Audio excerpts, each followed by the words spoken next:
नमस्कार, मैं हूं प्रतीक और आप देख रहे हैं द झकास। आपका स्वागत है इस खास सेगमेंट में जिसका नाम है हर शनिवार प्रतीक तिवारी के साथ।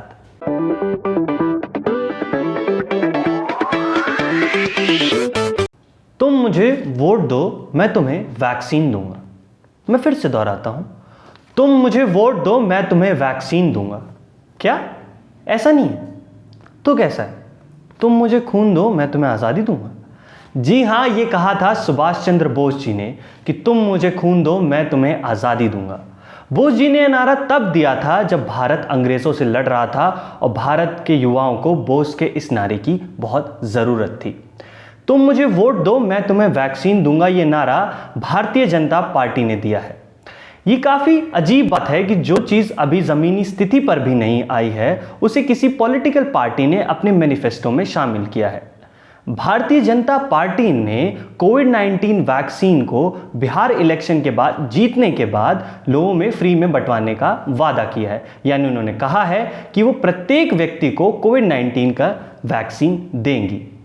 ये कितनी गौरतलब बात है। सोशल मीडिया पर बीजेपी की इस बात को लेकर खिरखिरी की जा रही है। विपक्ष भी कह रही है कि भारतीय जनता पार्टी वैक्सीन को लेकर राजनीति कर रही है। ट्विटर पर एक व्यक्ति ने लिखा, क्या हम 14 नवंबर के पहले का टिकट कराएं या उसके बाद का, ताकि हमें फ्री में कोविड-19 वैक्सीन मिल जाए। कुछ लोग तो यहां तक कह रहे हैं कि अब भारत में ट्रंप और व्लादिमीर पुतिन भी आ रहे हैं और वो बिहार से इलेक्शन भी लड़ेंगे ताकि उन्हें फ्री में कोविड-19 वैक्सीन मिल जाए। भारत और अन्य देश अभी कोविड-19 वैक्सीन को ढूंढने की बहुत तत्काल प्रयास कर रहे हैं। ऐसे में किसी पॉलिटिकल पार्टी का कोविड-19 वैक्सीन को अपने मैनिफेस्टो में डालना ये काफ़ी पॉलिटिकल है। भारतीय जनता पार्टी का मैनिफेस्टो उन्होंने जारी करते हुए केंद्रीय वित्त मंत्री निर्मला सीतारमण ने कहा है कि जैसे ही कोविड-19 वैक्सीन का बड़े स्तर पर प्रोडक्शन शुरू किया जाएगा, बिहार में हर शख्स को फ्री वैक्सीन मिलेगा। ये हमारा चुनावी मैनिफेस्टो में ये हमारा पहला वादा है। जब साइंटिस्ट इसको क्लियर करते हैं, हमारे देश में वैक्सीन का प्रोडक्शन उस लेवल पर होगा जिससे जो हम इधर प्रॉमिस कर रहे हैं, बिहार में हर एक के लिए मुफ्त में वैक्सीन मिल जाएगा, वो हमारे पहला संकल्प पत्र के प्रॉमिस है।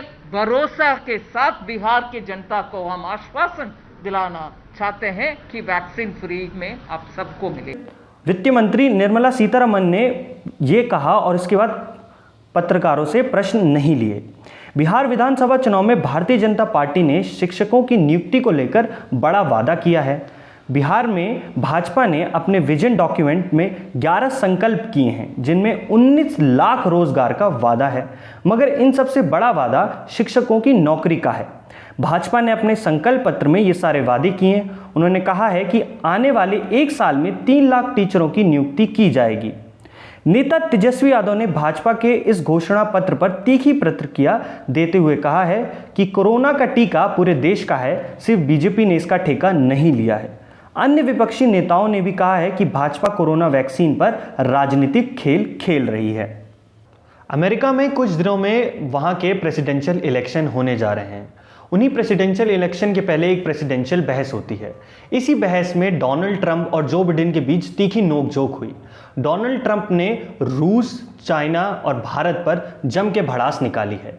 वहाँ पे प्रेसिडेंशियल डिबेट एक तरह का रिचुअल है, रिवाज है, जहाँ पर रिपब्लिकन और डेमोक्रेट दोनों के कैंडिडेट्स आकर आपस में बहस करते हैं। ये भारत में होने वाली कोई 5 बजे की गर्मा गर्म बहस जैसी नहीं होती है। यहाँ पे काफ़ी वाजिब मुद्दे और तरीके से बात रखी जाती है।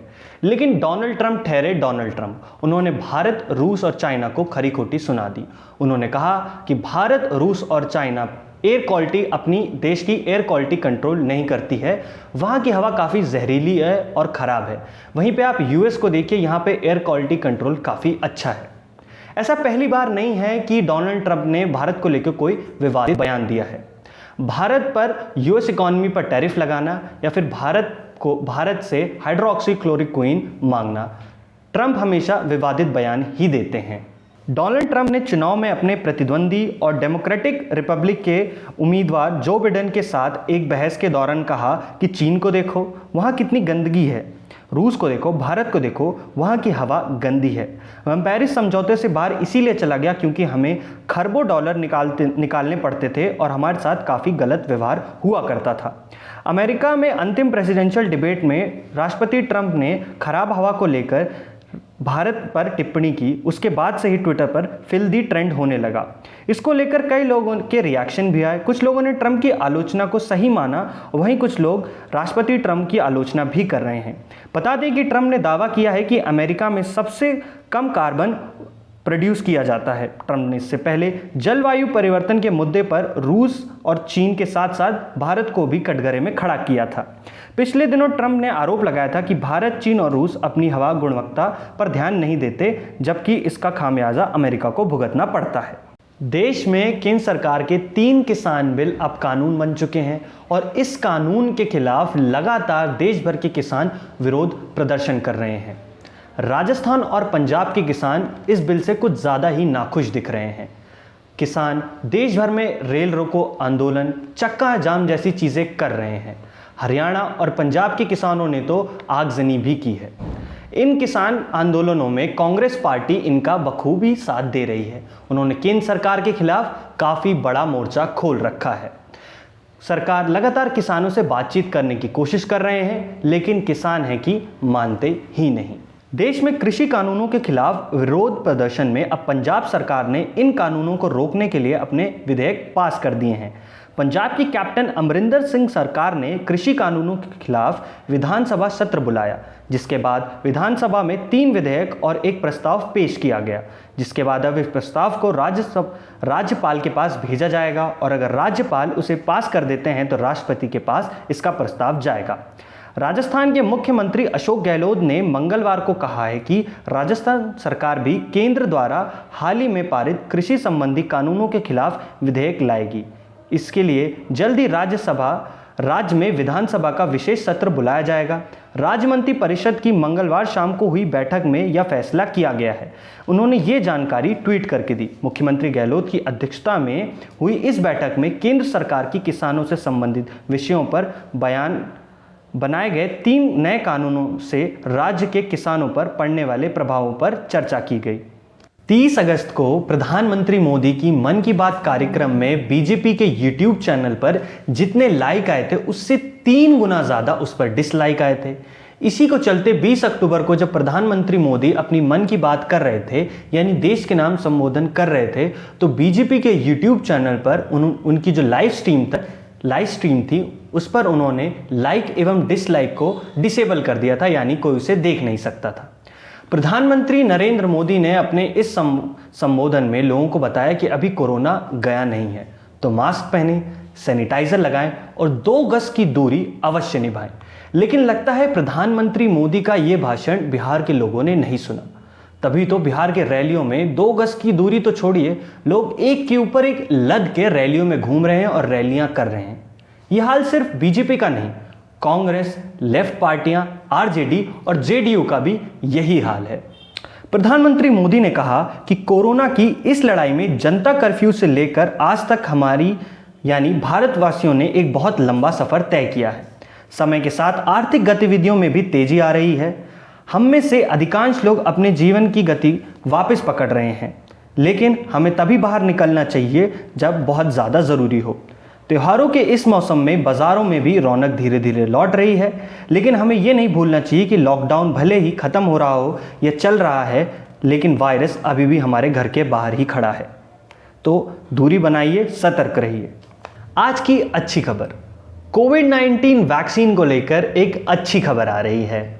अमेरिकी कंपनी मॉडर्ना इंक के मुख्य कार्यकर्ता यानी CEO स्टीफन बेंसल ने कहा है कि अगर नवंबर में वैक्सीन के तीसरे चरण के मानव परीक्षण का सकारात्मक परिणाम सामने आता है तो अमेरिकी सरकार दिसंबर में इसके आपात इस्तेमाल की मंजूरी दे सकती है। मंगलवार को बेंसल ने एक समाचार पत्र के वार्षिक सम्मेलन को संबोधित करते हुए कहा है कि अगर तीसरे चरण के परीक्षण का पर्याप्त परिणाम आने में देरी होती है तो अगले साल तक वैक्सीन के आने की उम्मीद है। मॉडर्ना ने जुलाई में 3000 वॉलंटियर पर तीसरे चरण का मानव परीक्षण शुरू कर दिया है। परीक्षण के दौरान 50% वॉलंटियर को वैक्सीन का डोज दिया गया है। कंपनी के सीईओ का कहना है कि कोरोना वैक्सीन के प्रभाव को जांचने वाली इसकी पहली विश्लेषण रिपोर्ट नवंबर में आ सकती है, लेकिन यह कब आएगी यह सुनिश्चित नहीं है। लेकिन इन सब के बीच में एक बुरी खबर भी, ब्राजील की एक कोविड-19 वैक्सीन वॉलंटियर की मृत्यु हो गई है। यह व्यक्ति एस्ट्राजेनेका कोविड-19 वैक्सीन का वॉलंटियर था, लेकिन इसके बाद भी एस्ट्राजेनेका ने कहा है कि ब्राजील में कोविड-19 वैक्सीन के ट्रायल यानी एस्ट्राजेनेका के वैक्सीन के ट्रायल जारी रखेगी ताकि और अच्छे परिणाम आ सकें। अगर आपको ये वीडियो अच्छा लगा है तो हमें लाइक, शेयर और सब्सक्राइब करिए। अगर आपके कुछ महत्वपूर्ण सुझाव हैं तो हमें कमेंट सेक्शन में वो भी बताइए। अगर आपने मेरा पिछला वीडियो नहीं देखा है तो दिए हुए इस लिंक पे जाइए और उसे भी देखिए। तब तक के लिए नमस्कार।